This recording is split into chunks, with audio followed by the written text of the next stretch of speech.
Om Agyantimirandhasya Gyananjanam Shalakaya Chakshurunmilitam Yena Tasmai Shri Guruve Namaha Shri Chaitanya Manobhishtam Sthapitam Yena Bhutale Swayam Rupa Kadamayam Dadati Swapadantikam Vandeham Shri Guru Shri Yuta Padakamalam Shri Gurun Vaishnavamsha Shri Rupam Sagrajatam Sahagana Raghunathanvitam Tam Sajivam Sadvaitam Savadutam Parijana Sahitam Krishna Chaitanya Devam Shri Radha Krishna Padam Sahagana Lalita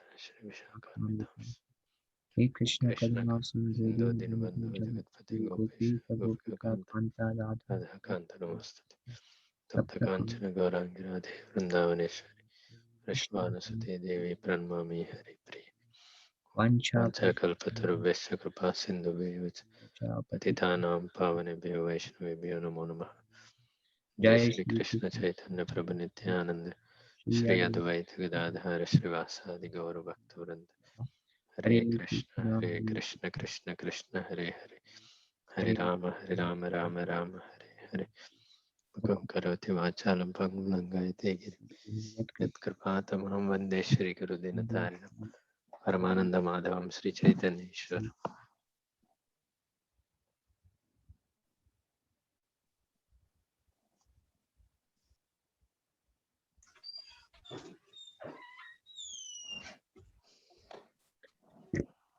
Okay. So we are continuing.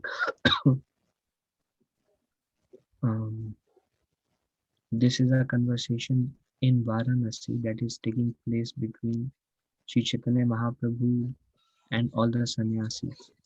Tapan Mishra and Chandrasekhar were very much aggrieved and distressed that they were finding fault in Lord Chaitanya. And Varanasi was a hub of sannyasis who are descendants of Shankaracharya, and they humbly pleaded and requested Chaitanya Mahaprabhu that you will come and go. We have to hear these talks against you. That pains our heart. We cannot tolerate. Please do something about it. Mahaprabhu smiled and did not do anything, and Mahaprabhu left for Vrindavan. And when Mahaprabhu came back from Vrindavan, he met Sanatan Goswami at the house of Chandrasekhar. He gave transcendental knowledge to him for 2 months, for 1 month. And then again, when they requested, Mahaprabhu desired. And then a Brahmana who was very well aware that Mahaprabhu does not accept invitation anywhere other than his own devotees. He was inspired by Mahaprabhu and he came and he said, although I know you don't accept invitation, I will be very pleased if you can come to my home for prasada. I have invited all other sannyasis. That was the arrangement of Lord Chaitanya. Then Mahaprabhu went, and Mahaprabhu um, showed his humility, washed his feet, sat there, emanated Brahma Tej, Brahman effulgence. The sannyasis headed by Prakash and the Saraswati were very much attracted. They all stood up and told, you are just like Narayan. Please come and sit amidst us. Uh, Hi. Chapter to now.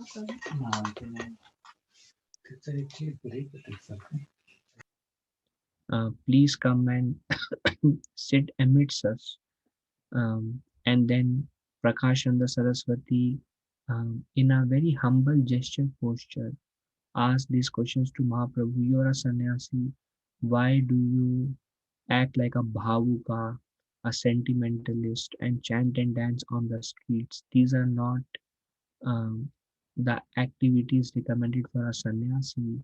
And why don't you sit with us, associate with us? Why do you avoid us and study Vedanta Sutra, which are the main function of a sannyasi? And Mahaprabhu started speaking, um, mentioning that um, my spiritual master told me to chant this mantra, and he told me you are a fool. Um, and then there is a whole discussion of Mahaprabhu reaction when he chanted the Hare Krishna Mahamantra. He became like a madman. And Nishwa Puri said, you have attained the perfection of life. Goal of life is Prema Pumarto Mahan, and you have attained. Um, um, and hearing all this conversation, the sannyasis um, were very much moved because Krishna Katha, when coming from the mouth of a pure devotee, or what to speak about coming from the mouth of Supreme Personality of Godhead, is very pleasing to the heart. And they all, and this impersonalist philosophy is very dry. They have never experienced that fulfillment of the heart.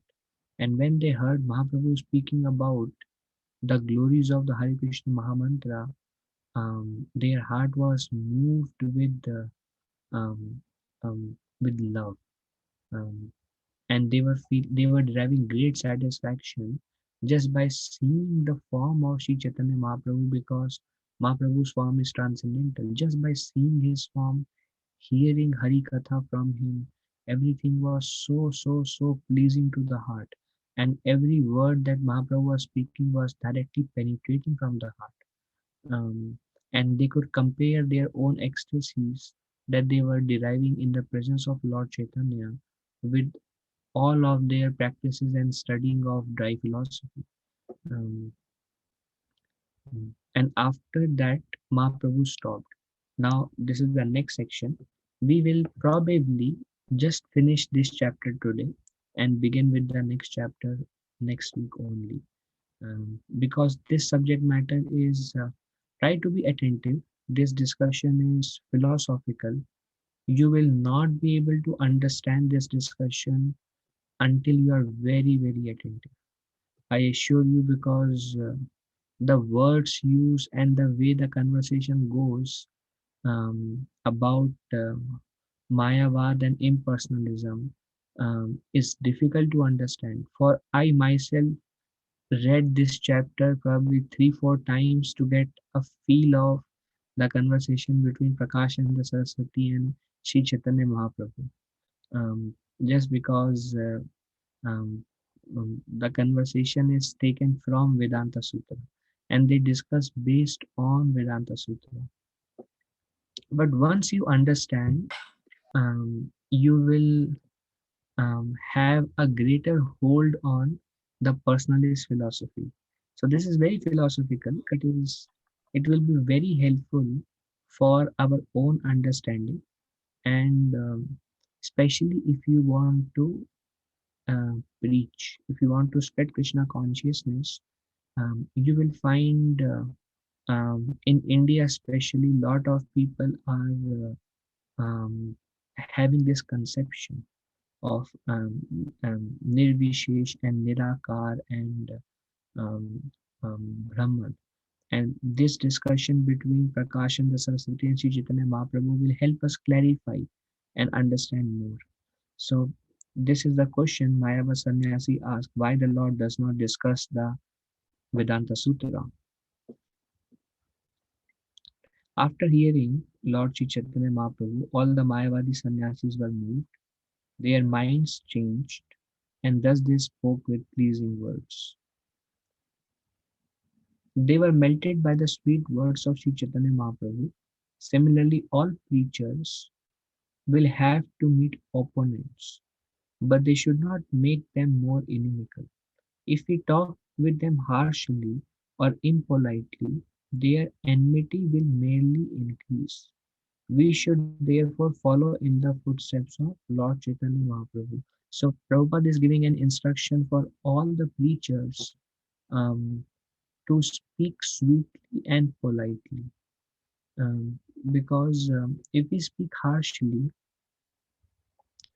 anyways, this philosophy of Krishna consciousness may not be acceptable to them, to some of them who have prior conceptions.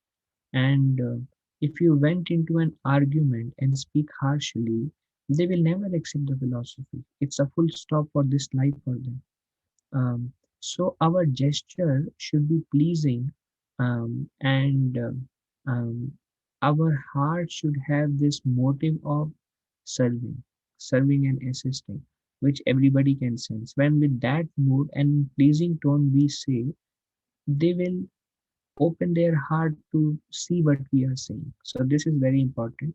And Mahaprabhu, by his gesture, by his humility, he attracted them, and that made their heart open to him. And then by his words, he transformed their heart. So this gesture is very important. And all the sannyasis, they spoke with pleasing words. Dear sir, there is no objection of your being a great devotee of Lord Krishna. Everyone is satisfied with this. But why do you avoid discussion on the Vedanta Sutra? Um, what is the fault in it? Now, this is how they accepted the answer to their first question. Why do you chant Hare Krishna Mahamantra on the street? Why do you worship Krishna? Why do you associate with bhavukas, and why you act like a sentimentalist? Which were like direct, straight um, kind of it can offend someone, that kind of questions. And now they are telling, we have no objection, it is very nice that you are devotee of Krishna and you are doing what you are doing. So that's a sign that they are okay with him chanting Hare Krishna on the street, and that part of the question. Now, second part of the question still remains. Mahaprabhu has addressed about Hare Krishna Mahamantra and instruction of spiritual master and everything. But now this question remains. Why do you avoid discussion on the Vedanta Sutra? What is the fault in coming with us and discussing Vedanta Sutra? Lord Chaitanya smiled and said, if you don't mind, I can say something regarding Vedanta philosophy. So Mahaprabhu acted before as if he doesn't know anything. But now, when Mahaprabhu is going to speak about Vedanta philosophy and compare the actual Vedanta philosophy with Shankaracharya's understanding, all the sannyasis were stunned after hearing this. Um, he was the greatest scholar before he met Ishwar Puri. And Ishwar Puri told him that by being a greatest scholar, you cannot please Krishna. Um,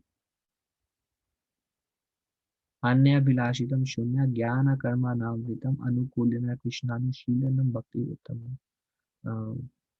By jnana and karma, we cannot please Krishna. In fact, Shuddha Bhakti is free from jnana and karma. But Mahaprabhu, this is Chaitanya Mahaprabhu. At the same time, he will now speak little bit about Vedanta philosophy. The sannyasis became somewhat humble and addressed Lord Chaitanya as Narayan. They said, "We are pleased to hear you and see your bodily features. Um, your words will never be unreasonable. You may speak on the Vedanta Sutra." They opened their heart to hear Vedanta Sutra from Lord Chaitanya Mahaprabhu. And they didn't know what the divine experiences they were going through within their heart by seeing and hearing Lord Chaitanya. They didn't know that this is Sachidananda experience they are experiencing, but they just felt very happy in their heart. And they said, somehow you keep speaking because as long as you are speaking, we are feeling very satisfied. Um, and you are very reasonable in your words. So we are eager, we are open. Say about Vedanta Sutra to us. Now, Lord Chaitanya explains the defect in Shankaracharya philosophy. The Vedanta Sutra is spoken by Lord Narayan in the form of Vyasadeva. It is devoid of all defects, imperfect senses, mistakes, illusion, tendency to become illusion, and cheating propensity. These are the four defects in a conditioned soul. Um, that's why we don't um, um, pay much emphasis on the philosophy by a conditioned soul or a scientist or a philosopher because um, they are imperfect. So their understanding will also be imperfect. But Vedanta Sutra is not imperfect because it is spoken by because Lord Narayan spoke Vedanta Sutra through Vyasadeva. And pure devotees are also free from these four defects. So first, Chaitanya Mahaprabhu glorified that Vedanta Sutras is all perfect. So what you are doing is great, is studying of Vedanta Sutra, which is all perfect.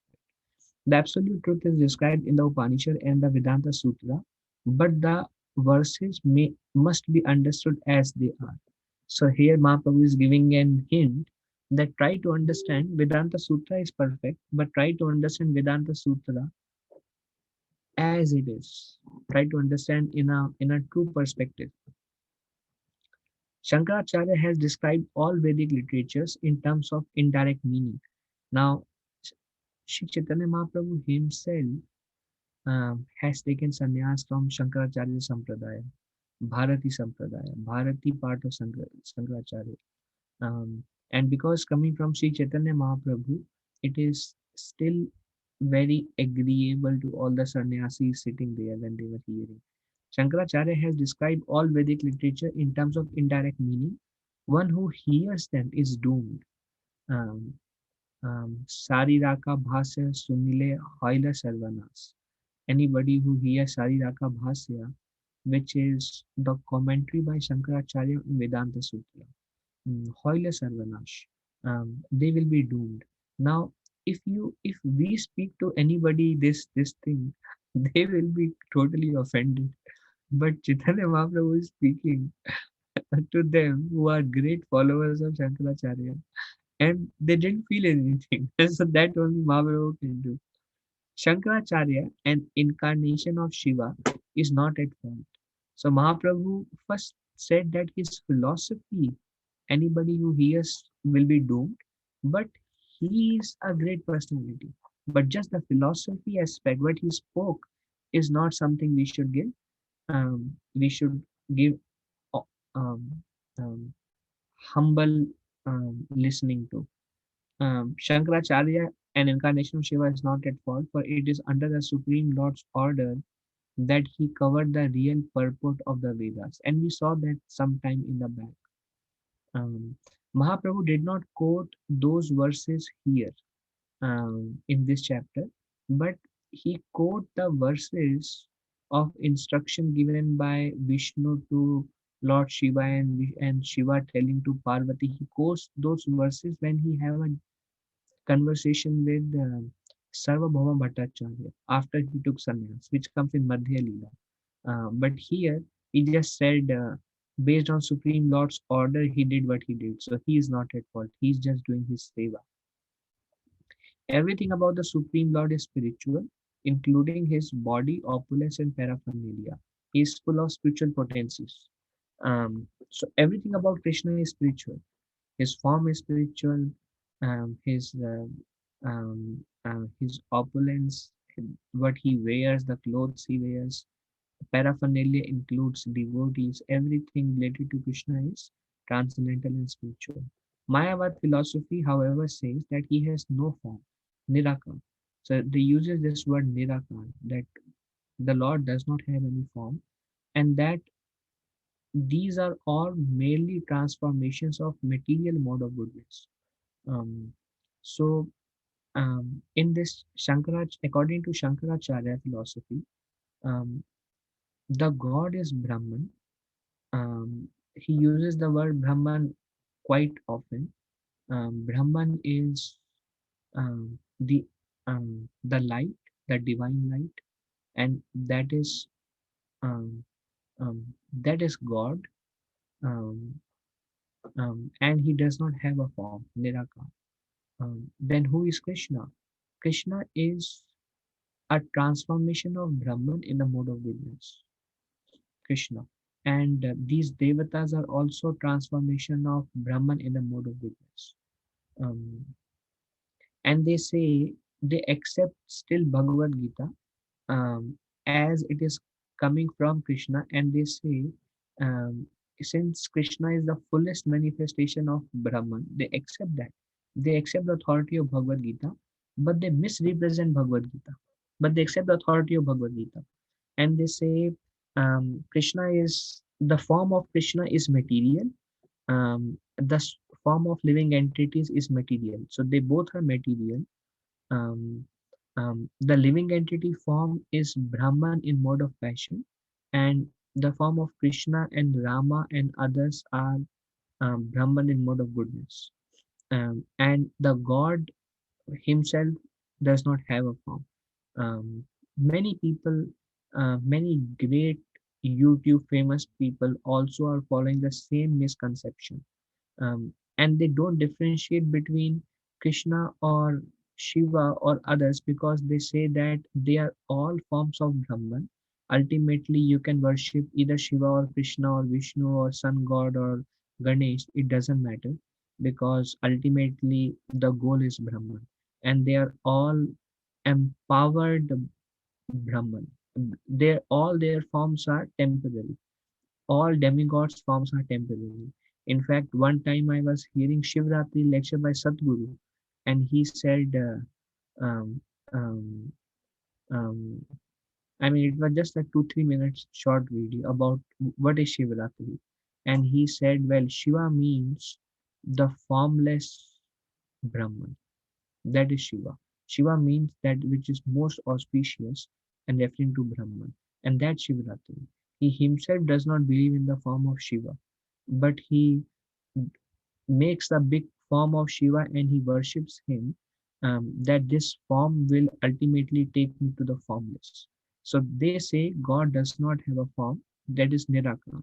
So Mahaprabhu first put now this is a deep discussion, and this is very relevant because this philosophy is widespread in our Vedic culture also, in India especially. In the West, all the yogis and yoginis, they all have this conception, most of them, that ultimately the God is light and the God is the divine energy, and they do not believe in the form of a God.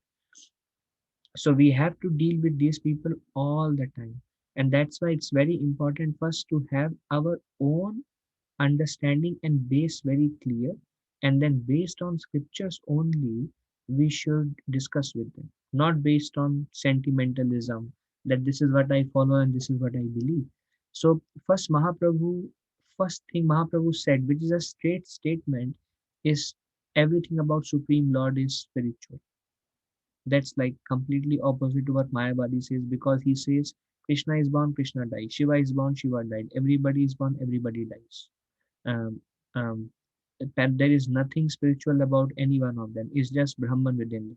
And we are the same Brahman. So in that way, qualitatively, we and Krishna are the same. So there is no difference. So he is God and we are also God.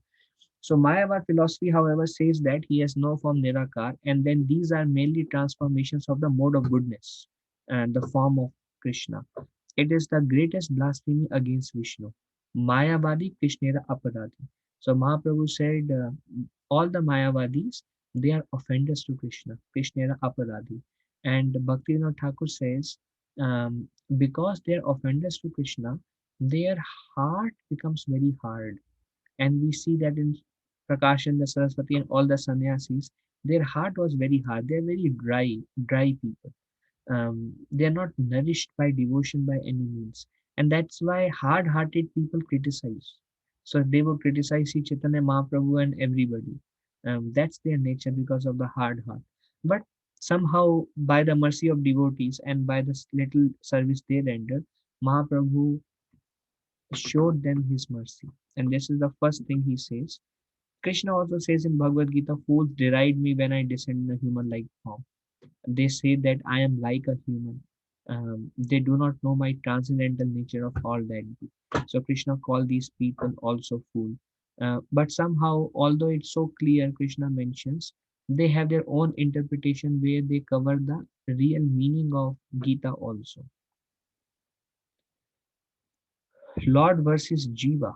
And then Mahaprabhu continues saying that the Lord is Shaktiman, energetic, like a great blazing fire, and the Jivas are Shakti, like small sparks of fire. By taking the insignificant Jivas to be the Lord, the degraded Mayavadi philosophy has covered the Lord's glories. So what if somebody says you are God? Then if you are God, then what is so great about Krishna? Krishna is also God, you are also God. So by this philosophy, one covers the glories of the Lord. If we say I am servant of Krishna, then the glories of Krishna will expand. We will understand who Krishna is. But if we say I am Krishna, then there is no need to glorify Krishna because I am also him. So there is no difference. So in that way, this Mayavad philosophy has covered the Lord's glories. And the point he make is the living entity is the energy of Krishna. He is the source of all energy. Parasya Shakti Vividheva Shriyate, and Parasya Shakti, all different kind of Shaktis emanating from the Supreme Lord. And Jiva is um, um, a, um, a energy of the Lord. He is the source of all energy, Shaktiman and Shakti. And Mahaprabhu, um, are we Krishna or are we energy of Krishna? So Mahaprabhu quotes scriptures to support his point, because Mahaprabhu is dealing with all these people who read Shastras all the time. So everything Mahaprabhu says, Mahaprabhu is quoting verses to support his point. So first Mahaprabhu quotes Bhagavad Gita 7.5. Um, Aparayam itastva anyam prakritim vidhi me param jiva bhuta mahabaho yayedam dharyate jagat. Beside these inferior energies, O mighty armed Arjuna, there is another superior energy of mind which comprises the living entities who are exploiting the resources of this material inferior nature. So Krishna says, earth, water, fire, and ether are my inferior energy and living entities are my superior energy. That again brings this to the point that God is Shaktiman and we are his Shakti. And everything is his energy. Parasha Shakti Vivideva Shriyate is also a Vedic aphorism which says that everything is energy of Krishna. And Krishna is the source of all energy, Shaktiman. So he quotes Bhagavad Gita saying how we are the Shakti of Krishna, we are not Krishna. And then uh, Mahaprabhu Krishna is Shaktiman and we are his Shakti. And Mahaprabhu also quotes from Vishnu Puran, emphasizing the same thing. Vishnu Shakti Paraprokta Kshetra Gyakya Tatha Para Avidya Karma Samgyaya Titriya Shakti Ishati. So Mahaprabhu quotes Vishnu Puran saying Vishnu Shakti Paraprokta. Vishnu Shakti is of three kinds. Paraprokta, internal energy. Kshetragya. Kshetragya is the living entity. If you remember, Arjuna asked Krishna, what is Kshetra, what is Kshetragya? And then Krishna says, Kshetragya is the soul and the super soul. The soul is the Kshetragya of the body and super soul Kshetragya of all the body. So Kshetragya and Avidya and ignorance. So the potency of Lord Vishnu is summarized in three categories. Again, the idea is that Lord Vishnu is Shaktiman and the living entity is Maya or ignorance or the internal energy. They are all his Shaktis. So summarized in three categories, namely the spiritual potency. Prabhupada used to describe them as Antaranga Shakti, Bahiranga Shakti, and Tathashta Shakti. Now, these words are also coming from the scriptures. So, spiritual potency, the living entity, and ignorance. This is Antaranga, Tathashta, and Bahiranga. The spiritual potency is full of knowledge, the living entity, and although belonging to the spiritual potency are subject to bewilderment. In other words, although we are Tathashta, although we are living entities, we are superior energy of Krishna, we can be bewildered. This is again, we can although we are energy of Krishna, we can be bewildered by another energy of Krishna, which is um, which is ignorance or Maya Shakti. So everything that exists is different energies of Krishna. Whether we are worshipping Krishna, we ourselves or Maya, everything is transformation of energy of Krishna. This is what Vyasadeva also says in Vedanta Sutra, and we will see that in the upcoming verses. So everything is energy of Krishna. Um, yeah. Although beginning with spiritual potency are subject to bewilderment, and the third energy, which is full of ignorance, is always visible in fruitive activities. And that's why we engage in so many karma because of our misidentifying um, um, and how we are covered by illusory energy, a normal living being, and he performs karma for that reason. Again, he addresses now in Shankaracharya, in Mayavad philosophy, they addresses everybody as Narayan. So when they are addressing Lord Chaitanya Mahaprabhu as Narayan, not because they are seeing Mahaprabhu as Narayan, they are just saying he is very pleasing, but they are addressing him as Narayan because they call everybody as Narayan, which means that you are God and everybody is God. So everybody is a Narayan. And they also used to call Daridra Narayan, means poor Narayan. He's poor, but he's also Narayan because of his karma he's suffering, but everybody is God. Everybody is Brahman. They do not even believe in living entities, spirit souls. They just say, we are Brahman, we are covered, and we later on, when we identify we are Brahman, we merge back into Brahman. So they do not say that there are two souls, soul and super soul. They say there is only one within. They don't say two, they say only one. That's why if you see in Bhagavad Gita, Srila Prabhupada quotes different scriptures mentioning that Mundaka Upanishad says it's like two birds sitting on a tree and different example. The reason Prabhupada is quoting all these verses to support, which is so obvious to us, is because those who are having this Mayavad conception will think that there is only one soul within us and that's end of it. And that's Brahman and there is nothing beyond that. So they address everyone as Narayan. But here from Vishnu Puran, it is seen that Narayan is Shaktiman and we are his Shakti. It says Lord Narayan has three kinds of Shaktis. And previous it says material energy is my bhinna prakriti, separated energy and living entities are my internal superior energy. So quoting from Bhagavad Gita, Vishnu Puran and other scriptures, it is clear that we are all energy of Krishna. Thus he Shaktiman and we are his Shakti. And Prabhupada gives an example of a dictaphone. And Prabhupada said, when dictaphone speaks, it's like me speaking. It's my voice and it's my words, but yet it is different from me. That is Shakti, and I am Shaktiman. If you compare my words in person and the dictaphone or the tape recorder speaking. So that's like energy of Srila Prabhupada. Or his books.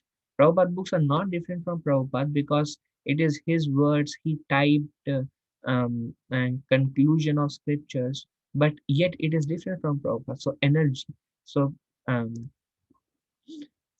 व्यासेरा सूत्रेते कहे परिणामवाद Vyasa Bhranta Balitara Uthaila Vivad. Now this is very interesting. Um, um, Vedanta Sutra. Now for those who don't know Vedanta Sutra, Sutra means concise. So Vedanta Sutra are many verses, but they are all just one or two words. Like the first word of Vedanta Sutra is um, um, Athato Brahma Jigyasa. That's it. Athato Brahma Jigyasa. This is the first verse of Vedanta Sutra. Means now you have from a human form of life, inquire into the absolute. The second verse of Vedanta Sutra is um, um, Janmadi Asayataha. That's Janmadi Asayataha. And because Shrimad Bhagavatam is a commentary on Vedanta Sutra by Vedvyas, Vedvyas expanded um, um, Vedanta Sutra in the form of Shrimad Bhagavatam, and that's why the beginning of the first verse he began with Vedanta Sutra verse 2, and he says um, um, the first verse of Shrimad Bhagavatam is Janmadi Asayata Itita Chathesha Bhigya Sora Tene Brahma Hridayadikavi Muyutiya Surya Tejovari Yatha Meda Vinimaya Vyakto Sargo Misa Dhamna Svena Sada Nirajta Bhukam Satyam Param Dhimahi. But the Vedanta Sutra only says Janmadi Asayataha, that he is the source of Janma, creation, maintenance, and annihilation. Jan Adi Asayata, he is the source. And then Vyasadeva explains Srimad Bhagavatam first verse expanded on Janmadi Asayataha. And he says the illusory energy and Satyam Paramadhimahi. Om Namo Bhagavate Vasudeva. I offer my humble obeisances to Vasudeva. And that's an expansion of Janmadi Asayataha. And then the sixth verse, for example, which we have heard many times, is Anand Meo Bhyasat. That's a verse, Anand Meo Bhyasat. So like that is just one or two words, Vedanta Sutra, and then there are pages and pages of commentary. Now, because the Vedanta Sutra is so concise and so short that 100 people can give 100 different understanding to the same. Janmadhya Sayata. That's it. Now, like I was reading Vedanta Sutra myself some time back, and they hardly use the word Brahman. And in Shankaracharya philosophy, they again and again in the bracket write Brahman, Brahman, Brahman, Brahman, Brahman, and they induce in such a way that the now one of the verse in the first chapter of Vedanta Sutra itself explains that there are two Dvitiya, there are two souls within, and one is the jiva and another is supreme, the supreme energy, and they say supreme energy in the bracket Brahman, and in the Shankaracharya philosophy only, some of the descendant followers, Shankaracharya said only one soul. Some descendant followers said there is jiva and there is Brahman within the body. They have their own various sects and their own confusion within them. But the idea is Vedanta Sutra is so concise that you can very easily misinterpret it. And that's why Vyasadeva wrote a detailed commentary in the form of Srimad Bhagavatam, where in Srimad Bhagavatam he himself writes that this is Brahma Sutra. Vedanta Sutra, another word is Brahma Sutra. This is expansion of Brahma Sutra, the commentary of Brahma Sutra, because it's just not clear. You read Vedanta Sutra and you will not understand anything because it's so concise. You need a commentary, and that's the advantage that Shankaracharya took, and that's why he, using the word jugglery, he gave a commentary on Bhagavad Gita, but he did not give a commentary on Shrimad Bhagavatam or any one of them because it's so clear. These scriptures are so clear. But Vedanta Sutra, anybody can make a fool out of it. And you will not understand what is what because we don't know anything. So that's the advantage he took. And what he writes in the commentary in Shariraka Bhasya, which Mahaprabhu is quoting that, because Mahaprabhu is greatly learned also. In even in Shariraka Bhasya, he knows exactly what, because he's sitting in the heart of every living entity. So Vyasera Sutrite Kahe Parinamavad. So there are two words used. Um, um, let's use only the first one, which is Parinamvad. Parinamvad. This is one of the sutra. Parinamvad. Now you understand it whichever way you like. So that's the problem with sutras. It's not clearly explained. Parinamvad, Chaitanya Mahaprabhu explains, means transformation of energy. Everything that exists is transformation of his energy. Now that's the direct Sanskrit meaning of it. Whether the living entities, it's the energy of Krishna, or Maya, earth, water, fire, ether, energy of Krishna, or even Hare Krishna Mahamantra, other things are also internal energy of Krishna. So everything that exists in the material world is transformation of energy of Krishna, and that is called Parinamvad. Vyasa Bhranta. Vyasa Bhranta. Bhranta means he took Vivad on it, and he said, Vyasa Bhranta means Vyasadeva was wrong. Vyasadeva was mistaken. So in Sariyaka Bhasya, Shankaracharya says, Vyasadeva was mistaken. Vyasdev गधे थे, वो समझ नहीं पाए, उनसे गलती हुआ, इसीलिए मैं आपको सही मीनिंग दे रहा हूँ. Vyasa Bhranta Bali Tara Uthaila Vivad. And Shankaracharya in the Shairaka Bhasya, he took a Vivad against Vyasadeva. Now, on one hand, he is writing a commentary on Vedanta Sutra. On another hand, he is creating a Vivad against Vyasadeva. The Vedanta Sutra itself are very clear. In fact, when Sri Chaitanya Mahaprabhu speaks with Sarvabhauma Bhattacharya, he says the commentary, the Vedanta Sutra is as clear as sun, but your commentary is like a cloud covering the sun. Nobody can understand what you are telling. For 7 days, you are blabbering like a foolish man, and I cannot understand anything. But I can clearly understand what Vyasadeva is telling. So in the Vedanta Sutra, Vyasadeva has described that everything is but a transformation of energy of the Lord. That what Vyasadeva has described, everything. Parasya Shakti Vividhaiva Shriyate. Shankara, however, has misled the word by commenting that Vyasadeva was mistaken. Thus, he has raised great opposition to theism throughout the entire world. That's why Mahaprabhu first brought the point that in Vedanta Sutra there is no mistake. There is no mistake, it is perfect. So just to bring out this point that Shankaracharya is telling, that there is a mistake that Vyasadeva has written. So there is no mistake in the beginning, it is directly spoken by Narayan through Vyasadeva. And now you are telling there is a mistake. So by saying that, you have completely questioned theism. Theism means God consciousness. You have questioned it, and you are giving.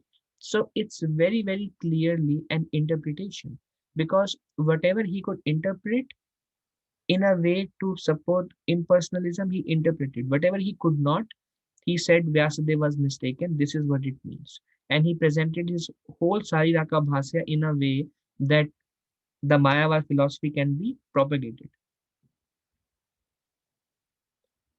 परिणामवाद ईश्वर हाय ना विकारी एते कही विवर्तावाद स्थापना ये कारी. Try to be attentive, because as I said, this is Vedanta Sutra, so they are little complex, but if you understand, your own clarity will grow, and um, you will be able to discuss with anybody, because we are speaking based on scriptures here, not sentimentalism.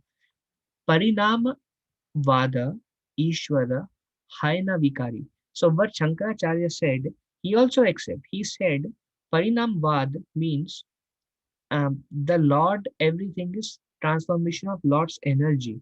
Haina Vikari. Vikari means because the Lord has transformed into his energy, the Lord exists no more. So the Lord has changed. So that's how he propagated, like Vishnu Puran says that Lord has three energies. So Lord has gone into his energies, and the Lord exists no more. So that's called Vikari. later on Mahaprabhu said avikari, that the Lord is avikari, and he gives an example how everything is transformation of Lord's energy, but Lord energy did not change. So we are discussing about the flaws in Shankaracharya commentary on Vedanta Sutra. Parinama Vade Ishwar Haina Vikari. Ishwar has transformed because he has transformed into his energies. If you read Ishopanishad first verse, it says, Idam Purna, the Lord is full, and when Lord transforms, he remains the full. He is always full. Just like Krishna expanded in many, many forms to dance with the gopis in Rasa dance. Krishna expanded in many, many forms. Um, Krishna expanded into Balram, Vishnu. Does not mean that Krishna disappeared or Krishna transformed into Vishnu, so there is no Krishna now. So the Lord is full, and all emanations from the Lord is also full. So the energy of the Lord are complete, but Lord remains there. And just like Prabhupada spoke dictaphone, dictaphone represents Lord's energy, but does not mean Prabhupada disappeared and Prabhupada transformed into it. So Mahaprabhu will bring that argument, but first the flaw in Shankaracharya philosophy. Eta kahi vivartavad sthapana ye kari.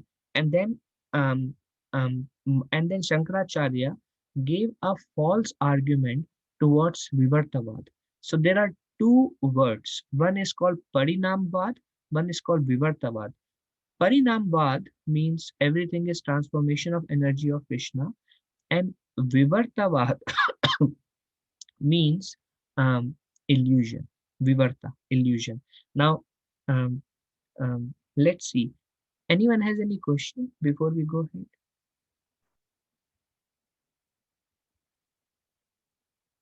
Okay, all right. Vyasadeva uses two words in Vedanta Sutra. One is Parinamvad, where everything is transformation of Lord's energy, and another is Vivartavad, which is identifying the body with the self is an illusion.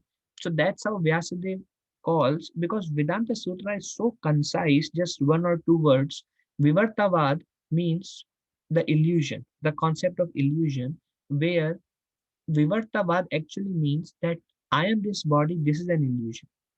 But what Vyasadeva explained these two concepts in his own way. And Shankaracharya explained these two concepts in his own way. And Shankaracharya said Parinamvad means the Lord is no more, everything is his energy.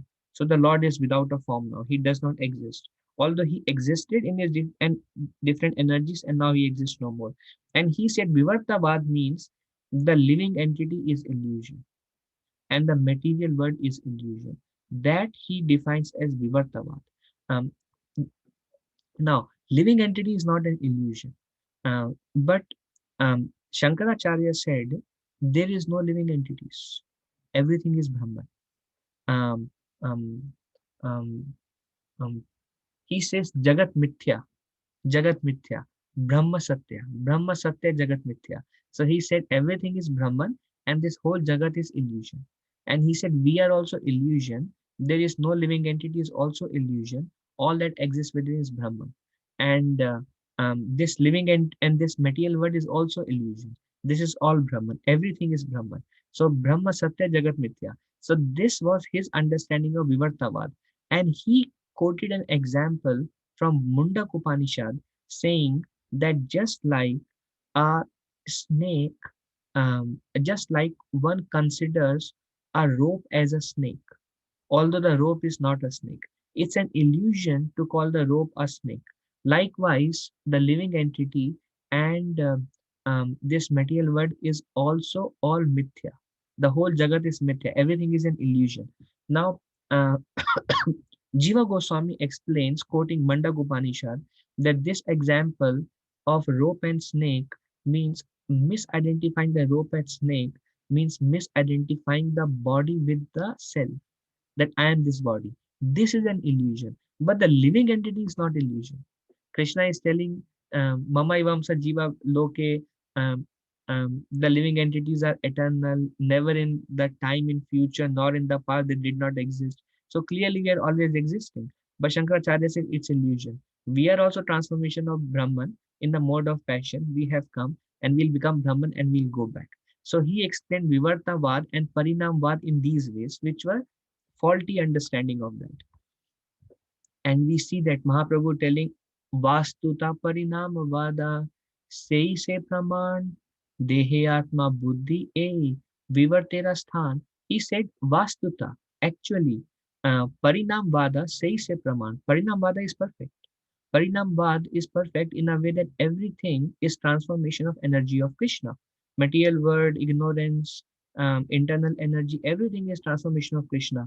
Um, I'm reading the translation. Transformation of energy is a proven fact. It is the false bodily conception of self that is an illusion. Actual Vivartavad is that I am this body. It is the false bodily conception of self that is an illusion. Whereas Shankaracharya presented Vivartavad as living entities and material world is an illusion. Brahman Satyam Jagat Mithyam. He said everything is illusion and he explained that as Vivartavad. But actual Vivartavad means our understanding of this ourselves as a body, that is an illusion. So Mahaprabhu is very going in very detail of different things that Shankaracharya interpreted with their actual meaning. And all these sannyasis are listening.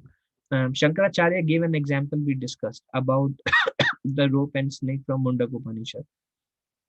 Mahaprabhu further expands on misconception arising from Parinamvad, that where Shankaracharya says, because everything is transformed into energy, Krishna exists no more. So Mahaprabhu said, a touchstone by its energy turns iron into a gold. These touchstones are not found anymore these days, but they were there. We hear the example of Sanatan Goswami giving a touchstone to a Brahmana. Later on, he gave him Hare Krishna Mahamantra. So these touchstone, you touch any iron with it, it will turn into gold. So Mahaprabhu is quoting this Chintamani, this touchstone, and he says, a touchstone by its energy turns iron into gold and yet remains the same. If there is such inconceivable potency in material objects, why should we not believe in inconceivable potency of the Supreme Lord? And he's telling, when the touchstone can transform the quality of everything he touches into gold and himself remains unaffected as it is. When a material object can transform it into energies and remain the same, why can't Krishna transform into Jiva, Maya, and others and he remains the same? When even material objects can have that quality. In Shankaracharya explanation of one sutra, this is Jiva Goswami mentioning that Prabhupada writes in the purport. In Shankaracharya explanation of one sutra, Anandamaya Vyasa, this is the sixth sutra of Vedanta Sutra, he has interpreted the affix mayat with such word jugglery that this very explanation proves that he had little knowledge of Vedanta Sutra, but simply wanted to support his impersonalism through the aphorism of the Vedanta Sutra. Actually, however, he failed to do so because he could not put forward strong arguments. Jiva Goswami said he was not very successful because his arguments presented were not very strong. And anybody, now, if a foolish person hears Mayavad philosophy, he will be completely because he doesn't know Sanskrit, he doesn't understand anything. But if an intelligent person hears like Jiva Goswami, if an intelligent person reads Vedanta Sutra and understands the Sanskrit, he can very easily understand that what Vedanta Sutra is telling and what the explanation completely doesn't match at all. There seems to be so much filling in that. That's why Srila Prabhupada called Bhagavad Gita as it is, and he gave a word-to-word translation because there is no scope of um, interpretation. Um, and then another flaw. Mahaprabhu, after mentioning these flaws, he mentions another flaw. Now, three flaws already he mentioned: Pranamvad, Vivartavad, and Vyasa Bhranta. Vyasadev has made a mistake. Vedanta Sutra has flaws. Vedanta Sutra is without defects. Already three flaws he has quoted, and now another flaw Chaitanya Mahaprabhu is quoting in Shariraka Bhasya. Pranav से महा प्रणव से महाकाव्य वेदिरा निदान ईश्वर स्वरूप प्रणव सर्व विश्वधाम Pranav say Mahakavya, Mahavakya. Mahavakya means it is Pranav. Pranav is Om, the word Om. It is highly glorified in all Vedic scriptures. In fact, it is the sound representation of Krishna. Krishna himself says, I am Om. And all the mantra starts with Om. So Om is a Mahakavya. Om Namo Bhagavate Vasudevaya, Om Namo Narayanaya, even Om Tat Sat, even the glorification of the name of the Lord starting with Om. So Om means Namaste, is offering obeisance. That's what Om means. And that refers as an attribute to the Supreme Lord. Um, Obeisance is meant to refer to the Supreme Lord. Vedera Nidan, all the essence of Shastra, the Mahavakya is Om. Ishvara Sarup Pranav, it is a representation of the form of the Lord, the Om. Sarva Vishwadham, and the whole manifestation has manifested from sound. Actually, from sound is the origin. From, we may say that from me comes sound, from a living entity comes sound, but actually sound is the source. From sound comes, sound is represented by ether. From ether, if you see in third canto Srimad Bhagavatam, from ether comes um, air, and then fire, and then water, and then earth. So that, so everything emanates from sound. The whole cosmic manifestation emanates from sound. Sound is not as you can, I mean, this is also sound, but it may seem like material objects produce sound, but actually material objects are produced by sound. So sound is Sarva Vishwadham. The whole cosmic manifestation is produced by sound. The Vedic sound vibration Omkar, the principal word in the Vedic literature, is the basis of Vedic vibration. Vedic vibration comes the um, um, um, the basis of Vedic literature, Mahavakya, is Omkar. Therefore, one should accept Omkar as sound representation of the Supreme Personality of Godhead. Ishvara Sarup, the sound representation of God is Omkar, and the reservoir of the cosmic manifestation, Sarva Vishwadham. So, something about Omkar, the importance of Omkar and how it is Mahavakya. But the flaw what Shankaracharya did is सर्वाश्रय ईश्वरेरा Pranav उद्देश तत्वम असि वाक्याहया vedera ekadesh. Instead of propagating Om as the Mahavakya, Shankaracharya propagated Tattvam, Tattvam Asi. Tattvam Asi means I am like him. Tat Tvam Asi. Um, Krishna is Sachidananda. I am also Sachidananda. So that's the meaning of Tattvam Asi. That just like Krishna is spiritual, I am also spiritual. But Shankaracharya used that word Tattvam Asi to say that Krishna is Brahman, I am also Brahman. Now Tattvam Asi is one of the sutra. Means now how you interpret, it's up to you. It has to be interpreted based on all scriptures combined together. So he interpreted Tat Swam Asi is God is Brahman, God has transformed into energy, has lost his original form, um, and he is Brahman, and I am also Brahman. So everything is Mithya. But what Shankar, and that is only a line. It says Vakya Haya Vedera Ekadesh. That's one of the instruction of Vedanta Sutra. The main instruction is Omkar, is Prana, which is the Mahavakya. And Shankaracharya made Tattvam Asi as Mahavakya. Everybody in this Mayavad philosophy, they keep on saying Tattvamasi, Tattvamasi, Tattvamasi. Similarly, it is like Aham Brahmasmi, I am Brahman, I am spiritual. Just like Krishna says, internal energy, he is Satchidananda, we are Satchidananda. But it is transformed as I am God. Tattvam Asi is also transformed as I am God. So likewise, he used every single Vedanta Sutra to emphasize this point that I am God, I am God, I am God, I am God, I am that, I am God. That's what even Sri Ravi Shankaran, Art of Living, he says Som Hum. Som Hum means that is me. Som, that Brahman, Hum is me. So Hum. So this is how they brainwash. I used to attend this Art of Living course, and they say breathe in and breathe out. And when you breathe in, you say Som. You say so. This is Som, Aham. So, so that's how they are training from day one, that you are God, you are God, you are God. And people, I never understood when they are telling Soham what they are telling. But day one, they are telling you are God, you are God, you are God. So the whole philosophy, these are big leaders with millions of followers. They don't speak about these things, but their whole interpretation is I am God and I want to become God. They're all Mayavadis. It is the purpose of Supreme Personality of Godhead to present Pranav, Omkar as the reservoir of Vedic literature. The word Tattvam Asi is only a partial explanation of Vedic knowledge. It's just Hai Vedera Ekadesh. One time it is used and you are misinterpreting it and using it as Mahakavya. Everybody chant this mantra, Tattvamasi, Tattvamasi, I am God, I am God. And the main mantra, Om, they don't chant, which is a sound representation of God. They replaced it with Tattvamasi. Pranav Omkar is Mahavakya in the Vedas. Shankaracharya followers covers this to stress without authority the mantra Tattvamasi. Just one time it is used and you are making it like, okay, this is the one. Uh, say it all the time. It's just used once. Sarva Veda Sutra Kare Krishnera Abhidhan Mukhya Vritti Chhadi Kaila Lakshana Vyakhyan. In all the Vedic sutras and literatures, it is Lord Krishna who is to be understood. Krishna says in Bhagavad Gita, Vedesha Sarver Aham Eva Vedo Vedanta Krit Veda Vid Eva Chaham. I am the compiler of Vedanta. I have spoken Vedanta. From Vedanta, I am to be known. That is the summary. That is the essence. From Vedanta, I am to be known. And Shankaracharya removed that essence, which is, and Shankaracharya gave an interpretation. I did not really read the commentary of Shankaracharya in Bhagavad Gita, but Krishna is so clearly telling that I am the compiler of the Vedas and from Vedanta I am to be known. But he covered it.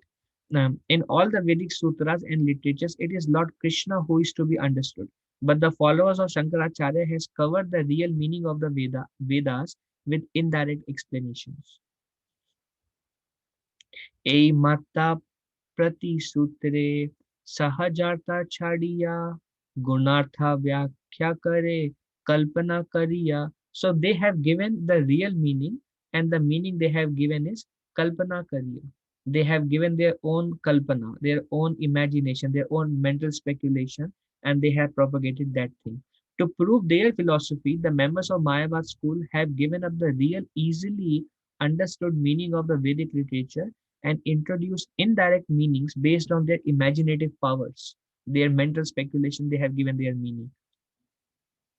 Now, something after hearing these flaws of Tattvam Asi, Vyasadev Bhranta, Parinamvad, Vivartavad, and after these things, when these sannyasis headed by Shankaracharya, they heard it coming from the lotus mouth of Sri Chaitanya Mahaprabhu.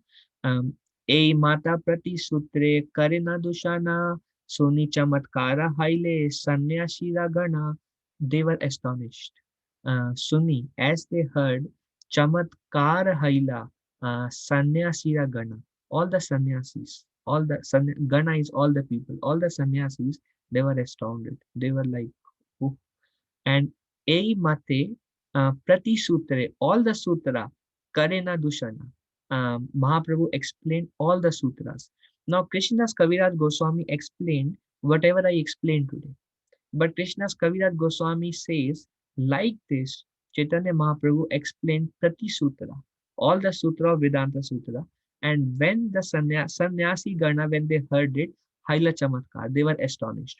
When Sri Chaitanya Mahaprabhu thus showed for each and every sutra the defect in Shankaracharya's explanation, all the assembled Mayavadi sannyasis were struck with wonder. Now, we don't have understanding of all the sutras and what defects were there. We only know whatever Chaitanya Charitamrita Krishna's Kaviraj Goswami has explained, but Mahaprabhu explained all the defects. And the whole base of these sannyasis on which they were living, that was shaken up. But because it was coming with so much love and concern and sweetness from the mouth of Lord Chaitanya, filled with internal energy, they were still very positively inclined towards Lord Chaitanya. And we see that in the next verse, Sakala Sannyasi Kahe, all the sannyasi said, Suna Shripad, listen, O holiness, please listen. Tumi ye khandila artha, ena hai vivad, whatever you have said, we have no objection. This is the mercy of Lord Chaitanya, because Lord Chaitanya Mahaprabhu is sitting in the heart. Whatever Lord Chaitanya Mahaprabhu spoke, it resonated in the heart of these sannyasis. They could understand, and it gave them a feeling, it makes sense. Whatever Shankaracharya has said, we were having so difficulty in understanding, but whatever you have spoken, it makes sense. So they said, "Ena hai vivad." हमें कोई objection नहीं है जो आपने बोला, कोई विवाद नहीं है. All the Mayava sannyasis said, Your Holiness, kindly know from us that we actually have no quarrel with your refutation of these meanings, for you have given a clear understanding of the sutras. That is the real mercy of Lord Chaitanya Mahaprabhu. Lord Chaitanya Mahaprabhu does not even have to speak. Just he can inspire them, and that's what he. The moment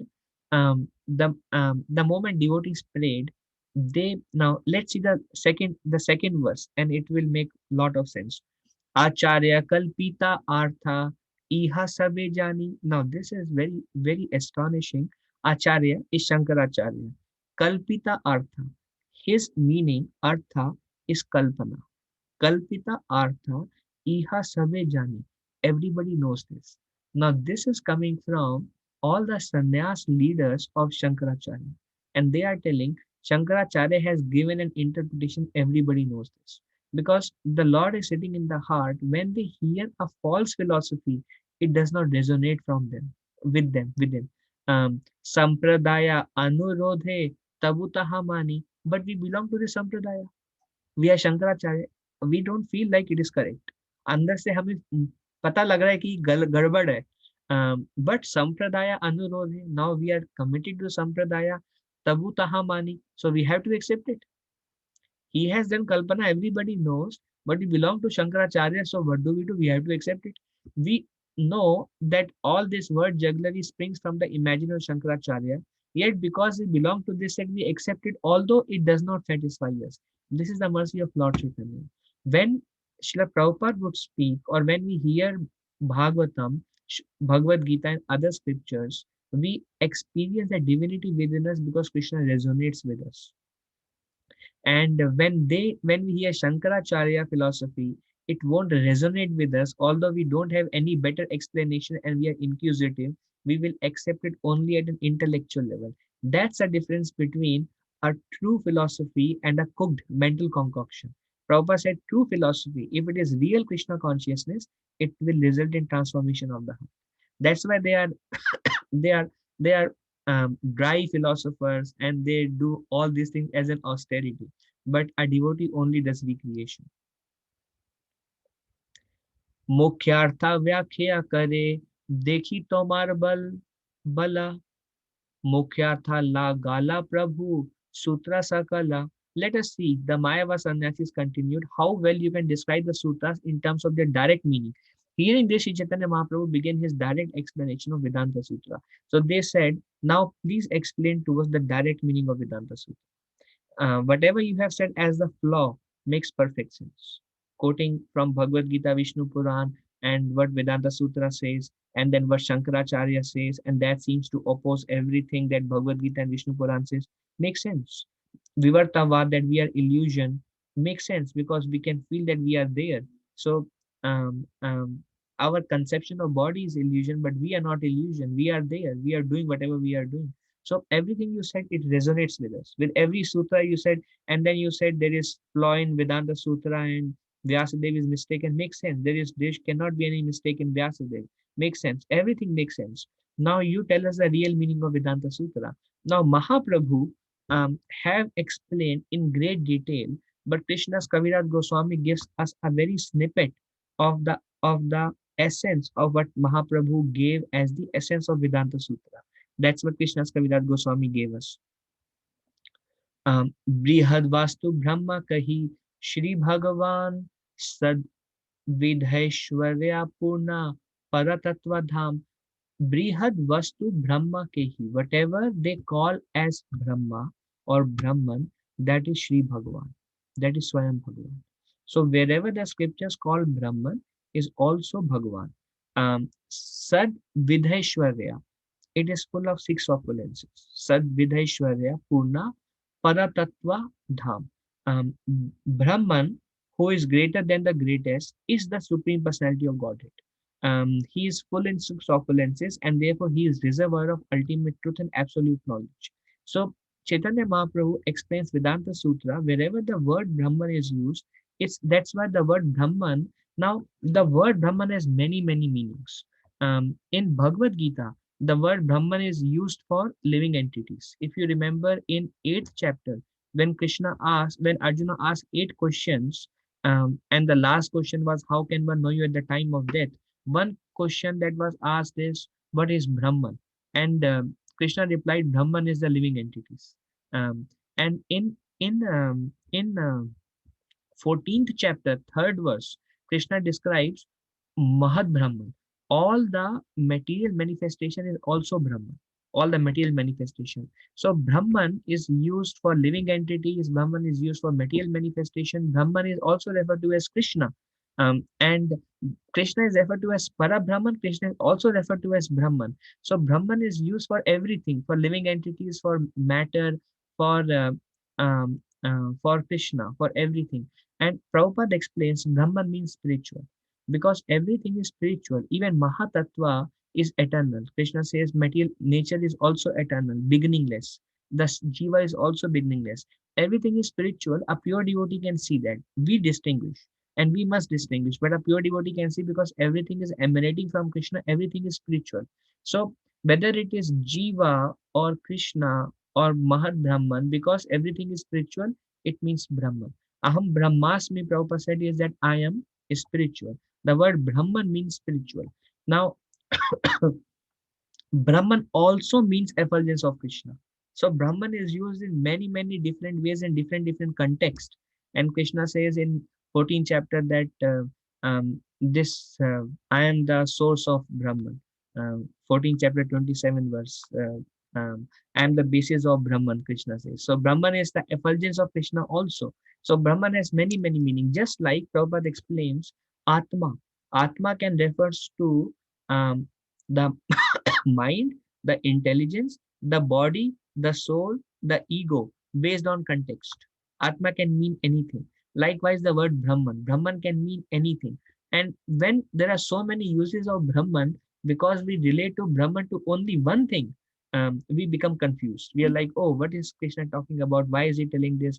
How this is Brahman? How that is Brahman? And Shankaracharya took advantage of it. And Shankaracharya said, yes, see, everything is Brahman. Everything is Brahman. Everything is God, and God has transformed energy and God is no more. And he took advantage of that. And that's how we have this Mayavad philosophy, what we have. And also now, Srila Prabhupada writes in the purport quoting Srimad Bhagavatam, Brahmeti Paramatmeti Bhagwaniti Shabdate. That these are all three different levels of understanding of absolute truth, but they all three refers to absolute truth. So likewise, Mahaprabhu is telling that Brahman is also referring to absolute truth. Brahman is Sri Krishna, full of six opulences, referring to absolute truth. And then Mahaprabhu continues, स्वरूप ऐश्वर्य तंद्रा नहीं माया गंधा सकल वेदेरा हाय भगवान से संबंधा स्वरूप ऐश्वर्य तंद्रा nahi maya gandha. The swarup, the form of Krishna, nahi maya gandha. It is not material. The form of Krishna is not material. And at many, many different places, Krishna himself speaks that my form is not material. Even Krishna clearly says, unintelligent person, in the 7th chapter, Krishna says, unintelligent person, they think that I was impersonal before, have assumed this personality now, and will again become impersonal. So that's exactly Mayavad philosophy, that the God was impersonal before, have taken a form of mode of goodness and will become impersonal. And Krishna says unintelligent people think like that. Mayavad philosophy says you can worship Krishna or demigod, it's the same because they are all coming from Brahman. Ultimately, you attain Brahman, whether you worship Ganesh or sun god. But Krishna says less intelligent people, they worship demigods. And 7th chapter, Krishna has many, many verses to worship him directly and not to worship the demigods. So if an intelligent person clearly compares the philosophy of Bhagavad Gita and Mayavad philosophy, if he understands Bhagavad Gita as it is, there is no confusion in him. Um, and Krishna calls such, and Krishna says, Janma Karma Cha Me Divyam. My birth and my activities are transcendental. And I am the Lord of all that be. Everything emanates from me. Jiva Loke, Jiva Bhuta Sanatana. Mamai Vamsa Jiva Loke. Living entities are my part and parcel. So every Bhagavad Gita philosophies quite clear and distinct and opposite to what the philosophy of Kalpita, of the imagination of Shankaracharya says. In his original form, the Supreme Personality of Godhead is full with transcendental opulences, which are free from the contamination of material world. It is to be understood that in the Vedic literature, the Supreme Personality of Godhead is the ultimate goal. And he's talking about Hai Bhagwan se Sambandha. Sakala Vedera Hai Bhagwan se Sambandha. One has to develop one's relationship, Sambandha, with Bhagwan. And this Bhagwan is not Maya. The form of Bhagwan is not Maya, and one has to develop one relationship with Krishna. That's the Sambandha Gyan first Mahaprabhu gave. Um, um, Tanre Nirvishesha Kahi Nirvishesha. Nirvishesh is impersonalism. Mahaprabhu says Nirvishesha Shunyavadi Pascharya Satari. I have given Krishna consciousness in the West and removed the conception of impersonalism and Shunyavad, which is Buddhist, another philosophy, wrong philosophy is Buddhism. Tanre Nirvishesha Kahi Chishakti Namani Ardha Sarup Namanile Purnatahaya Hani. Let's see the translation. It's quite nice. When we speak of the Supreme as impersonal, we deny his spiritual potencies. Logically, if you accept half of the truth, you cannot understand the whole. Now, Brahman is transcendental. It is actually truth. It is half of the truth. But if you just focus on half of the truth, you cannot understand the whole. If there is only Brahman and nothing else, Srimad Bhagavatam is wrong. Then Srimad Bhagavatam is also written by Ved Vyas, and Srimad Bhagavatam says Brahmeti Paramatmeti Bhagwaneti Shabdate. You can realize the absolute truth in Brahman, Paramatma, and Bhagavan. So then Srimad Bhagavatam is wrong, and Vishnu Puran is wrong, and Bhagavad Gita is wrong. If we accept the Shankaracharya philosophy, then Vyasadev had made mistake, Vyasa, Bhranta, everywhere in all the scriptures are wrong. Then the only correct person is Shankaracharya. Everybody else is wrong. So he is telling this is not wrong, but this is half the truth. And if you say half the truth only, then people cannot understand the whole truth. So tell everything, Brahman, Paramatma, and Bhagavan. Um, when we say just he is just impersonal, then we deny his spiritual potency. We don't see his transcendental form, and it's just we cannot consolidate. And that's why Shankaracharya did not give commentary on Srimad Bhagavatam anything else because it cannot be consolidated. But Vedanta Sutra he gave very nicely because it can easily be misunderstood because just one word you explain in whichever way you like. Full truth is Supreme Lord in all three, Brahman, Paramatma, and Bhagavan. भगवान प्राप्ति हेतु ये करी उपाय श्रवण आदि भक्ति कृष्णा प्राप्ति रसाहाय. This is the essence of Vedanta Sutra as per Lord Chaitanya. Shravan Adi Bhakti, by hearing, Adi, chanting, and all 9 processes of devotional service. Shravan Adi Bhakti Krishna Prapti Rasahay. The goal, even Brahman, is referring to the same, self-same, who is full in 6 opulences, Sri Bhagavan. Developing a sambandha, a relationship with him, is the goal, to reawaken our relationship with him. And that relationship can be reawakened by Shravanadi Bhakti. Through devotional service, starting with hearing about Krishna, you can attain Krishna. Krishna Prapti Sahai. So first, based on Vedanta Sutra, Mahaprabhu gave us Sambandha, that attaining Krishna is the Sambandha, relationship. And now Abhideya, which is Shravanadi, by rendering devotional service. Um, it is only by devotional service beginning with hearing that one can approach the Supreme Personality of Godhead. That is the only means to approach him. Say Sarva Vedera Abhidaya Nam. All the all the Vedas describe this as the Abhidaya, as the process to attain. Um, Sadhana Bhakti Haite Hai Premera Udgama, and the process is Sadhana Bhakti, beginning with Shravanam and Kirtanam. By practicing this regulated devotional service under direction of spiritual master, awakens one certainly one awakens his dormant love of Godhead. This process is called Abhidaya. And we all have our own experiences through our satisfaction in bhakti, because the Lord is resonating, the Lord is giving us that faith. Accept a spiritual master, under the guidance of spiritual master, practice sadhana bhakti, regulated devotional service, and that's how you will awaken your Krishna prema. Premera udgama. It will awaken love of God within you. प्रयोजना गोल कृष्णेरा चरण है यदि अनुराग Krishna vino अन्यत्र तार nahi rahe rag. If one develops his love of God and becomes attached to lotus feet of Krishna, Krishna charane hai yadi anurag. If one can develop one's attachment to lotus feet of Krishna, gradually he loses his attachment to everything else. Um, um, Krishna vinu anyatra tara. Anything else, anyatra tara, Krishna vinu. Other than Krishna, anyatra tara, nahi rahe rag. As one attachment lotus feet of Krishna, anything else one does not attract one, because he is attracted to Krishna. And Prabhupada says in the purport, this is a test of advancement in devotional service. A devotee's only attachment is Krishna. He no longer wants to maintain his attachment to many other things.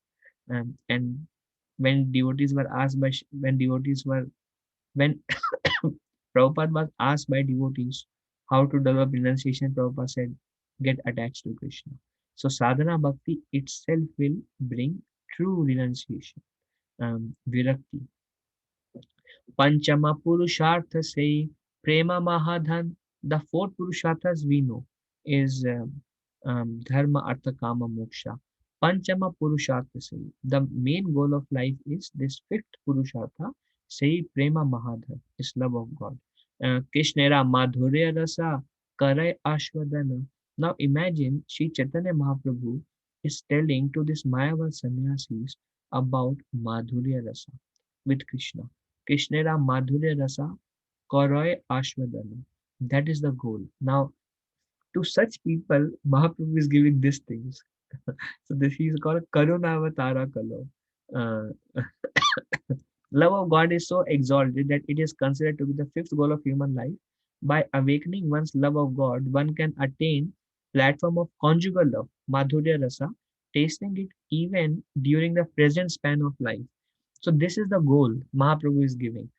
He has given us the sambandh, the abhidaya and the pariyojana goal. कृष्णेरा चरण के साथ संबंध develop करो, material object के साथ detachment आएगा, धीरे धीरे भगवान के लिए प्रेम प्राप्ति होगा. जब भगवान के लिए प्रेम बढ़ेगा, तब आप भगवान के साथ संबंध रेलिश कर सकते हो. And that is the goal, that is the essence. प्रेमा हाइते कृष्णा हाय निज भक्तवास. Prema haite paye Krishnera, seva sukha ras. Prema haite Krishna hai. Develops, if one renders little devotion to Krishna, hai nija bhaktavas, then Krishna becomes subservient to that devotee. Uh, Prema hai paye Krishnera, seva sukha ras. Now let's read this. The Supreme Lord, who is greater than the greatest, becomes submissive to even a very insignificant devotee because of his devotional service. So Mahaprabhu is glorifying devotional service. Even if a new person start rendering devotional service, Krishna becomes subservient to him. He becomes very um, um, mm, influential. Influential. He has protection of Krishna. And anybody who does anything that is not in favor of a devotee, Krishna comes with his chakra. So Krishna takes full care of even a devotee who starts chanting one round. Um, he comes under control of Nija Bhaktavas. Prabhupada translates Bhakta Vasha as Krishna becomes subservient to his devotee who start rendering devotional service. And then what Krishna gives them is Seva Sukha Rasa. Krishna gives them enjoyment in rendering devotional service to Krishna. One time, today only I was reading in another book, there is a conversation between Narad Muni and Krishna. And Narad Muni visits Krishna and Krishna becomes very happy. And Krishna asked Narad Muni asked for a benediction. And Narad Muni said, well, please give this benediction that anybody who render devotional service unto you becomes self-satisfied and want nothing else other than serving you. And Krishna says, what are you talking, Narad Muni? This is the nature of my love. Anybody who loves me, he becomes fully satisfied. And if you ask him, what do you want? He just wants me to serve more and more. That's the sukha one gets. So even if a beginner devotee render devotional service, he purchases Krishna by his or her love. Krishna becomes subservient to him or her, and he derives great joy by rendering devotional service to Krishna. And same rendering service to Krishna, he is completely blissful, rendering service to Krishna. And while being blissfully rendering devotional service to Krishna, prema haite pai, he develops love of Godhead. That much, how much nectarian is this process of devotional service. You purchase Krishna right in the beginning, you are completely satisfied, you keep doing that, and you get prema mahadhan, you get pure love of Krishna. um, so this is the goal, this is the abhidaya, the prayojana, and abhidaya and prayojana, the process and how to attain Krishna prema. Sambandha abhidaya prayojana nam etina artha sarva sutra sutre paryavasana. This is the essence of sarva sutra. All the sutras of Vedanta Sutra brings one to this conclusion, where Krishna says, Vedanta krit veda vid evachaha. I am to be known. And Mahaprabhu describes it in this way. One's relationship with the Supreme Personality of Godhead in terms of that relationship, sambandha, and the ultimate goal, um, and to develop love of Godhead, abhidya and parojana. These three subjects are explained in every aphorism of the Vedanta Sutra. So Mahaprabhu is telling every aphorism of Vedanta Sutra brings one to this goal. Whether it is Athato Brahma Jigyasa is not inquire and attain these three stages. Anandamaya Abhyasat, the living entity is pleasure seeker. And that's how you get Sukha Sevaras. Or whether it is Janmadhyasa Yataha, is to glorify that how Krishna is the source of everything. And that also leads to developing a relationship with Krishna. So every sutra of Vedanta Sutra, every sutra is to reach to these three conclusions. Just like uh, Chaitanya Mahaprabhu also said that every verse of Bhagavad Gita is to attain pure love of Godhead. And same is every verse of Srimad Bhagavatam. That's why they are transcendental literature, because the goal is that love of God. They lead to love of God. A mata sarva sutrera व्याख्याना सुनिया sakala sannyasi kahe vinaya kariya. Now this is very nice. A matra sarva sutrera vyakhyana suniya. As the sannyasi is heard in terms of sambandha, prayojana, and abhidaya, this meaning of these sutras, sakala sannyasi kahe vinaya kariya. They became very humble. They became very humble, and then they spoke. When all the Mayavadi sannyasis thus heard the explanation of Chaitanya Mahaprabhu on the basis of sambandha, abhidaya, and prayojana, they spoke very humbly. वेदामय मूर्ति तुम्ही साक्षात नारायण क्षमा अपराध पूर्वे ye kailu nindana. Now when he used the word sakshat narayan, they are not referring to mayavadi conception of calling him narayan as they call him in the beginning. They have heard Chaitanya Mahaprabhu is Krishna himself, and they are referring him from that perspective. um, Vedamay murti tumi, you are the personification of Vedas. Shama aparad, please forgive our offenses. We have criticized you in many many ways. पूर्व ये कैलू निंदना, पहले हमने आपकी बहुत निंदन किया है, पहले हमने आपका बहुत उल्टा सीधा बोला आपके बारे में, क्षमा करिए। आप साक्षात नारायण हैं, क्षमा करिए हमें। Dear sir, you are the Vedic knowledge personified and are directly Narayan himself. Kindly excuse us for the offenses we previously committed by criticizing you. And Prabhupada writes there, the complete path of Bhakti Yoga is based upon the process of becoming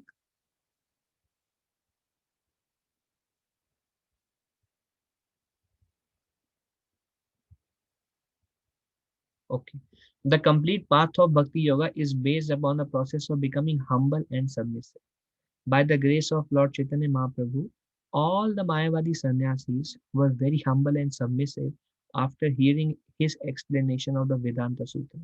Actually, their heart was transformed when they heard the glories of Hare Krishna mantra, the flaws of Shankaracharya, and how he presented Vedanta Sutra with different quotes Mahaprabhu quoted to substantiate his understanding. And finally, when they accepted um, about Krishna, then the process of Bhakti Yoga and the goal of Krishna and Madhurya Ras, and when they heard, it's like one on top of another. It was like transforming, transforming, transforming, transforming, and now it's like full. Now they are full. So they became very humble. Um, so by the mercy of Lord Chaitanya Mahaprabhu, all the Mayavad sannyasis were very humble and submissive after hearing his explanation, and they begged to be pardoned for the offenses they had committed by criticizing the Lord, by simply chanting and dancing, and not taking part in the study of Vedanta Sutra. And Prabhupada says we are propagating the Krishna consciousness movement simply by following in the footsteps of Lord Chaitanya Mahaprabhu. We may not be very well versed in the Vedanta Sutra aphorisms. We may not be well versed and may not understand their meaning, but we follow in the footsteps of Acharyas. And because of our strictly and obediently following in the footsteps of Lord Chaitanya Mahaprabhu, it is to be understood that we know everything regarding Vedanta Sutra.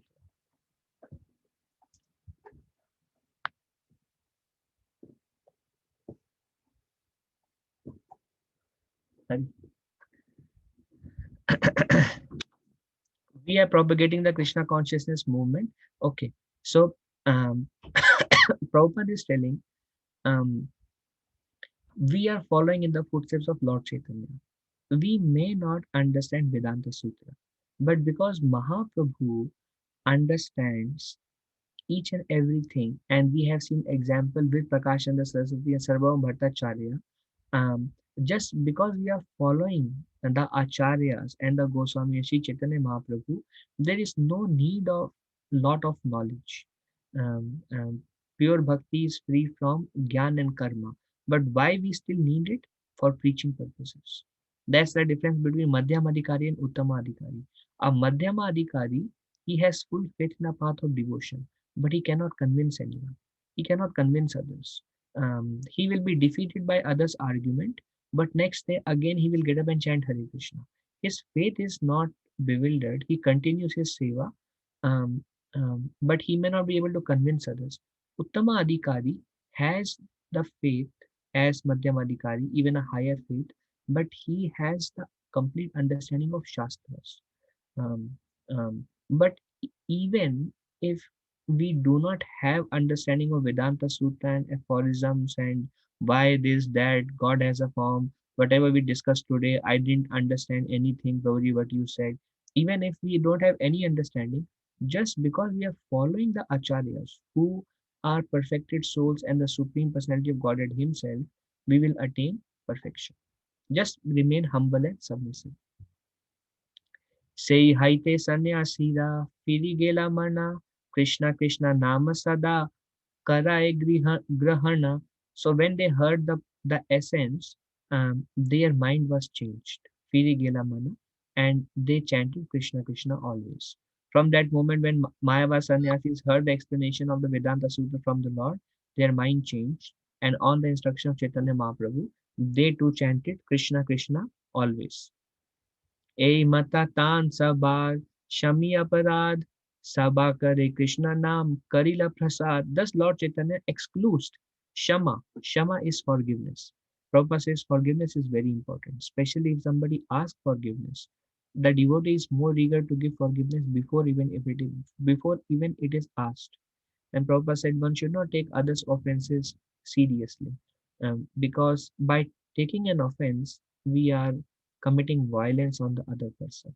So, Sabara Shami Aparat, Sri Chaitanya Mahaprabhu excused all the offenses of the Mayavadi sannyasis and very mercifully blessed them with Krishna Nam. After this, all the sannyasis took the Lord into their midst, and thus they all took their meal together. So this was the main thing up till now. Meal was a reason for Mahaprabhu to go. Main reason was kripa. Kripa. Chandrasekhar. Now we have come to the end of the chapter. Chandrasekhar Tapan Mishra Arasanatana Soni Dekhi Anandite Sabakara Mana. When Chandrasekhar Tapan Mishra and Sanatan Goswami, when they heard, when they saw, their heart was, they became very pleased. Anandita, Anandita Sabakara Mana.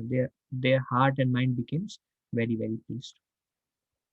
प्रभु के देखिते ऐसे सकल सन्यासी Prabhura prasamsa kare Saba Varanasi. So all the Varanasi, Sri Chaitanya Mahaprabhu became famous because Chaitanya Mahaprabhu is a land of impersonalists. Now, these are all sannyasis, they all have their thousands of disciples. When they all started chanting the name of Krishna, Krishna, all their followers started chanting the name of Krishna, Krishna. And they all know that by the mercy of Mahaprabhu, he gave us the real knowledge because none of them were getting satisfied by reading this Vedanta Sutras. And when they started chanting Krishna, Krishna, their all heart was filled with devotion. And now Mahaprabhu overnight he became like um, um, Prabhura prasamsa kare sab Varanasi. The whole Varanasi was doing prasamsa, were glorifying. Many Mayava sannyasis of Varanasi came to see the Lord after this incident, and the entire city praised him. Prasamsa means to praise. The crowd at the door of his residence was so great that it numbers hundreds of thousands. That's how the fame and the glory of Chaitanya Mahaprabhu spread far and wide throughout Varanasi. When the Lord went to see the temple, these are all verses, but since it is finishing for the sake of completeness, I am covering them. When the Lord went to visit the temple of Vishweshwar, hundreds of thousands of people assembled to see him. When Lord Chaitanya went to the bank of Ganges to take his bath, big crowd of many hundreds of thousands of people assembled there. Whenever the crowds were too great, Maya Sri Chaitanya Mahaprabhu stood up, raised his hands and chanted Hari Hari, to which all the people responded, filling both the land and the sky with the vibration. So that was the fame and glory of Mahaprabhu after all the Mayava sannyasis were transformed into devotees of Krishna. A Panchatattva Rupe Shri Krishna Chaitanya, Krishna Nama Prema Diya, Vishwa Kaila Dhaniya, Sri Chaitanya Mahaprabhu and his associates of the Panchatattva distributed the holy name of the Lord to invoke love of Godhead throughout the universe, and thus the entire universe was thankful. Mathurate Pathaila Rupe Sanatana Dui Sena Pati Kaila Bhakti Pracharana, and then he requested Srila Rupa Goswami and Srila Sanatan Goswami to go to Mathura and Vrindavan and preach this cult of devotion. So Mahaprabhu requested all his devotees to go and preach this message of Prema Bhakti and make everybody lives fortunate. When Rup and Sanatan went to Vrindavan, there were not a single temple, but by their preaching, they were gradually able to construct various temples. Today there are 5,000 temples, but only by the mercy of Lord Chaitanya and his associates. Nityananda Gosai Pathaile Gaura Desh Teho Bhakti Pracharila Ashesha Vishesh. And then he told Mahaprabhu, Nityananda Prabhu, Gauradesh. Gauradesh is Bengal. That you go to Bengal and Bhakti Pracharila, and there you distribute extensively this mode of bhakti, this cult of Sri Chaitanya Mahaprabhu. So he sent Rupa and Sanatan to Mathura, and he sent Nityananda Prabhu to Bengal. And Nityananda Prabhu will go to brothels and cinemas and every places and gave love of Godhead profusely along with his associates. One of the associates was Vrindavan Das Thakur. And in our next chapter, we will discuss something about Vrindavan Das Thakur also. Apane Dakshina Desh Kari Lagamana Grame Grame Kaila Krishna Nama Pracharana Apane, and he himself personally Dakshina Desh, he went to the south. He sent Rup and Sanatan to the north. He sent Nityananda Prabhu to Bengal, and he himself went throughout the south. Dakshina Desh Karila Gamana, and he roamed everywhere. Grame Grame Kaila Krishna Nama Pracharana. He went to every village. Grame Grame Kaila Krishna Nama Pracharana. He went to every village and town and gave the holy name of Krishna there. Shri Chaitanya Nityananda Advaita Tina Jana Srivasa Gadadhar Radhi Yata Bhakta Gana. While chanting the Panchatattva mantra, one must chant the name of Sri Krishna, Nityananda, Advaita, Gadadhar, and Srivas with their many devotees. This is the process. Is glorifying Sri Chaitanya Mahaprabhu, is glorifying the Panchatattva. Shri Rupa Raghunath Padayara As Chaitanya Charitamrita Kahe Krishna Das. Praying at the lotus feet of Shri Rupa and Shri Raghunath, always desiring their mercy. I, Krishnadas Narya Shri Chaitanya Charitamrita, following in their footsteps. So that is the end of the 7th chapter, um, and we begin with 8th chapter next week. All right. Are there any discussion required? Any questions? Hare Krishna Prabhuji, Dandavat Pranam. Dandavat Pranam Mataji. Prabhuji, just curious to know, is it covered in Chaitanya Charitamrita that why Mahaprabhu took initiation, sannyasa initiation from Mayavadi sannyasi? Is it anywhere covered, Prabhuji? Actually, Mataji, during that time, this Mayavad sannyasis were very famous. The whole movement was kind of spreaded by them, and it's not really covered why he chose them. It's something what I have heard, because everybody will accept them and he will get a chance to preach. But before, although it was a Mayavad sannyasi, before he took initiation from um, Keshav Bharati, he initiated Keshav Bharati in Hare Krishna Mahamantra, and he told Keshav Bharati to give him the name also Sri Krishna Chaitanya. So in a way, he transformed Keshav Bharati before he took initiation from him. That's my understanding. Thank you. Any other discussion?